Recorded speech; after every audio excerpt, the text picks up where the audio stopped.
how do we describe the button press? Gum, gum zai. So here we have the words in Chinese, and they're both symbolically meaningful words. So essentially, let's start with gum. Gum is written like this.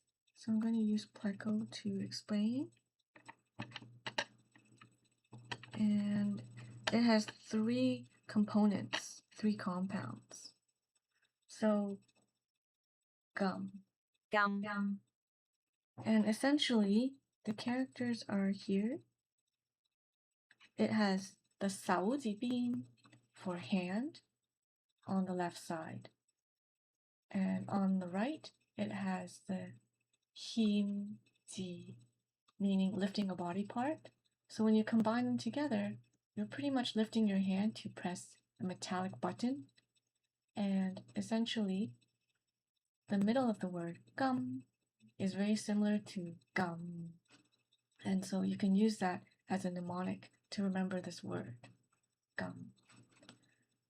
For the other word, zai, so it actually comes from the top part, zai.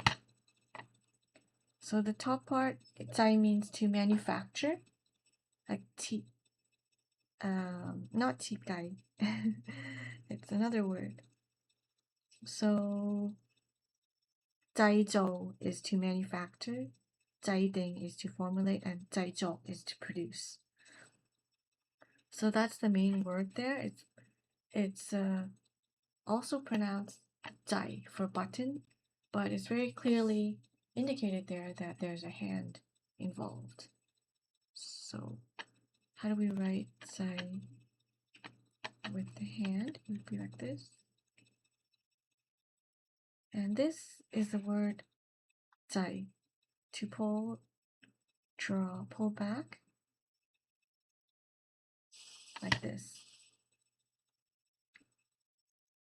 在 So 咁制, in this case, the 制 simply means button, normally in terms of the meaning that we have.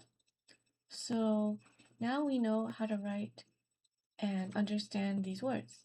咁制. I hope it also helps you to memorize these words too.